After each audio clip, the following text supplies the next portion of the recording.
a little bit right now about culture and perceptions. You know, I always want to try to bring out the topic. I like to define it next, and then I really want to try and hit heavy on the application. So one of the things that when we're talking and we're understanding culture is you might be learning about a new culture, and that's okay. That is completely fine. What we want to do is when we talk about a lot of these topics, we want to make sure that we understand it can be uncomfortable.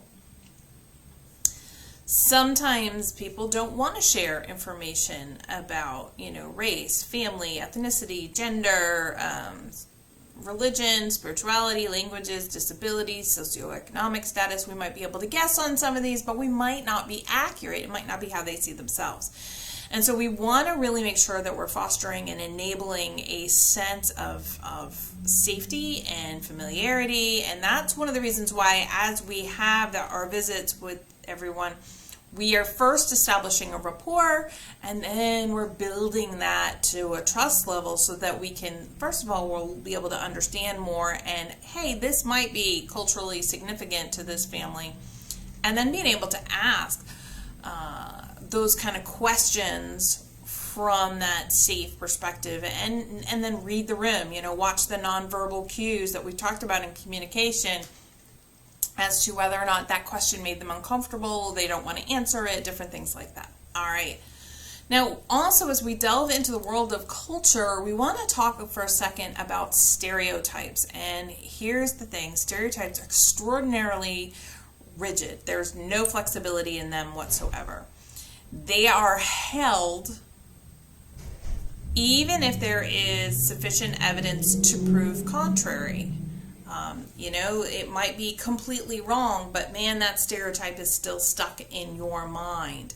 Now, I also want to say stereotypes can be positive or negative. Be aware. They're both stereotypes. And they really limit, they perpetuate myths, but they really limit kind of how we see people as individuals because we're so busy generalizing as a group. So we need to be aware of the stereotypes we have, whether they be positive or negative. And we want to be able to step outside of that when we're talking with the family and just see people as individuals. All right. I always want to touch on that. We're going to actually talk a little bit more about that during the interactive session. We're going to kind of go over what some are and how we could kind of be aware. But that's part of what we're trying to do here is become culturally competent. And now I will tell you that National CASA is definitely looking at how they want to word this. Because cultural competence means like you can become completely competent in it, whereas it's more cultural awareness, cultural sensitivity, there's a lot of different words that you can use. I think I was in a National CASA meeting once where we were kind of struggling with this, and we came up with 7 or 8 or 9 different words, and none of them fit perfectly. So we're just going to go with the current one that National CASA uses is cultural competence, but you could substitute cultural understanding, cultural sensitivity, cultural awareness, those type of things. Now, this is what we mean by this is an ongoing process where you're trying to recognize and overcome any biases that you personally have, and we all have biases. We all do. That's the one thing we all have in common.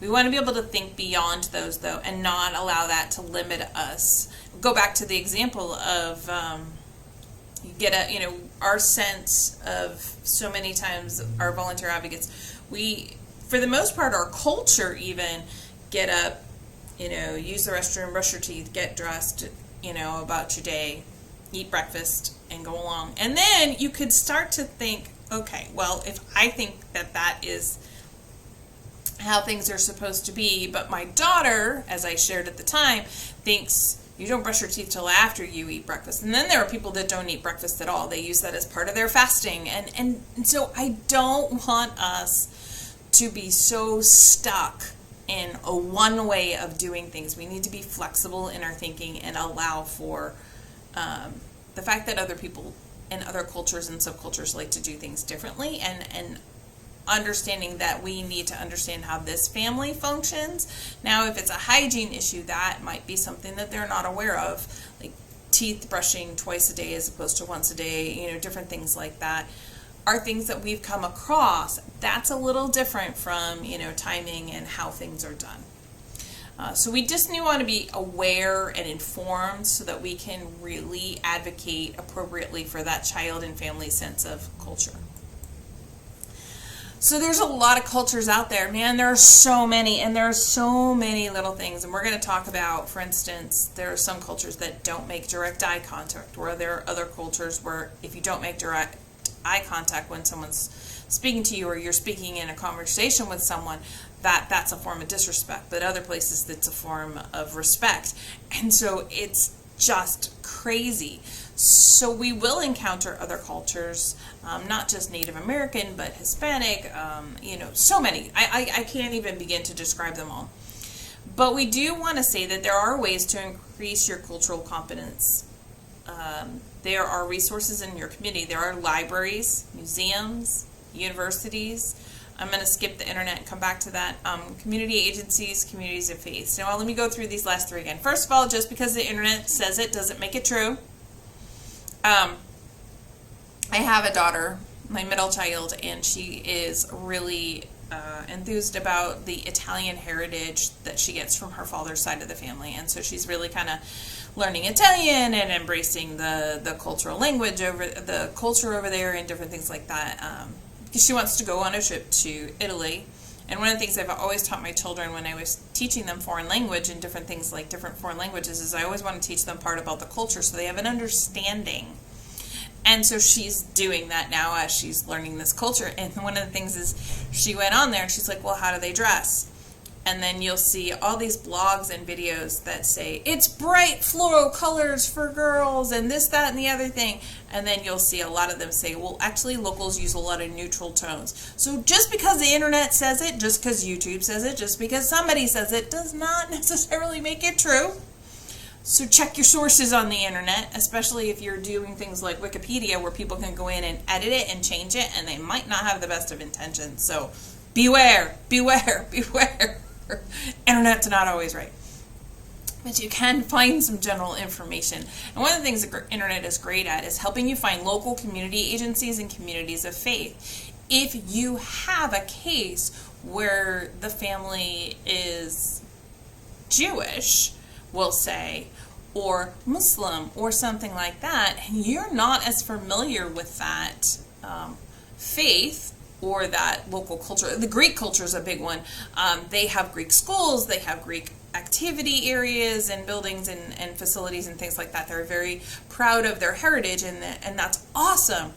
But it will help you go find one where you can talk to the religious leaders or the cultural leaders and get a really good understanding of that culture and ask them questions without divulging that. You can say that you're a CASA volunteer advocate, and I have a family who I think might have this culture. Now, you have to be careful if you're in a local area. You don't even want to say necessarily, I have a family.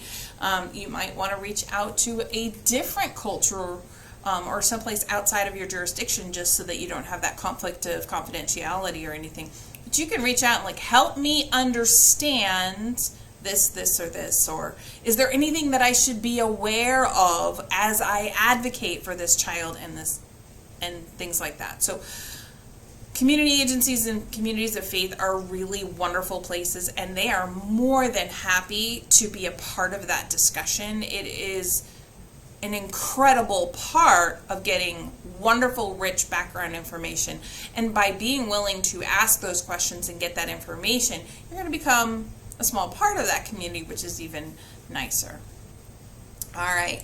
So as we come in and we're talking about cultural competence, one of the things people often get this confused is with diversity. So diversity is where we're talking about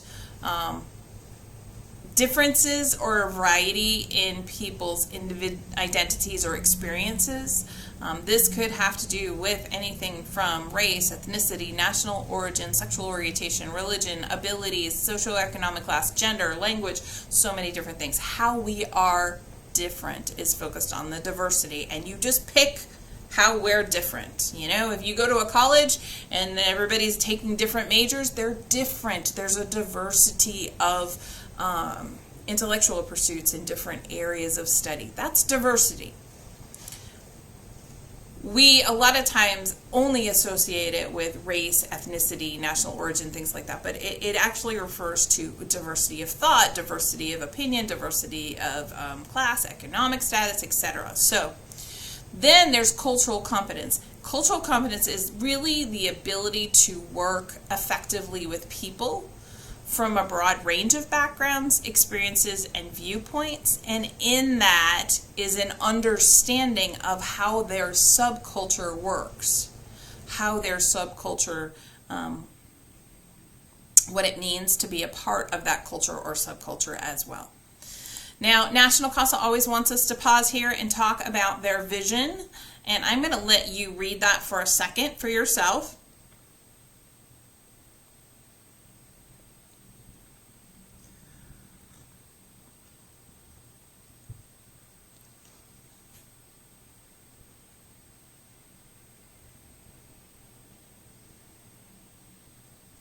Give you a little extra there as I read along with you and took my sip of tea.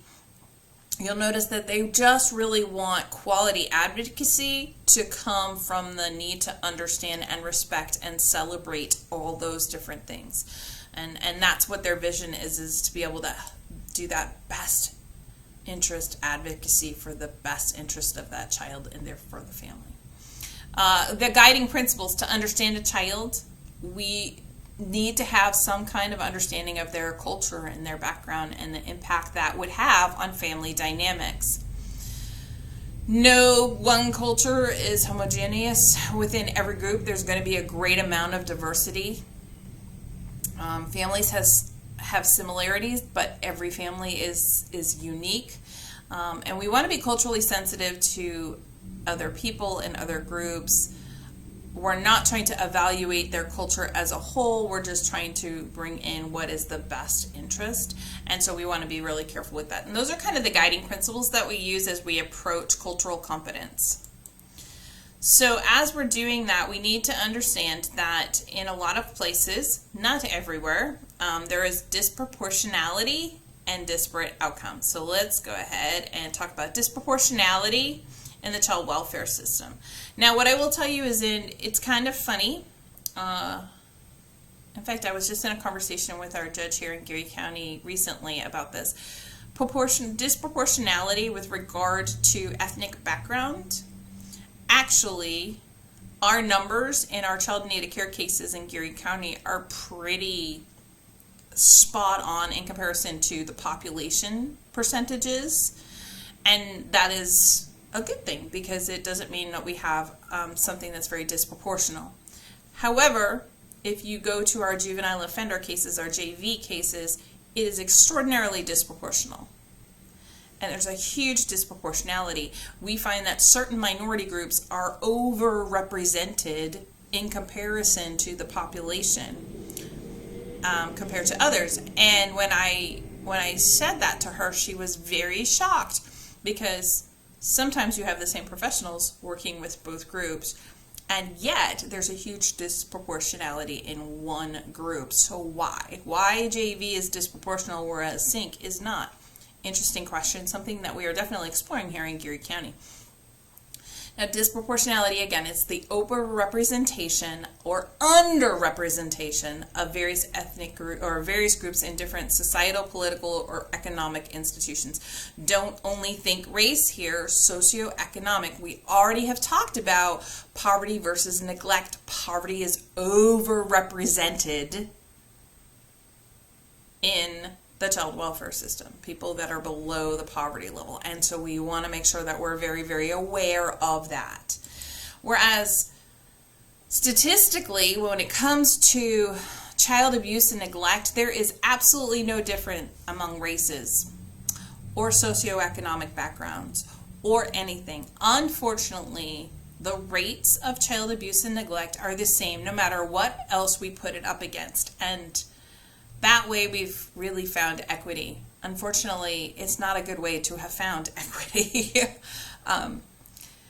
There is a great difference, however, for the most part, in races or even more than race, socioeconomically, there is a huge disproportionate number of families that are in poverty that are represented in the system versus the families that are outside of poverty in the system. In many places, even in some of our communities, minority ethnic groups are overrepresented. So we want to be aware of that. Now, one of the ones that is definitely overrepresented in the child welfare system is the LGBTQ community. They are disproportionately high in comparison to their counterparts that are not in the child welfare system.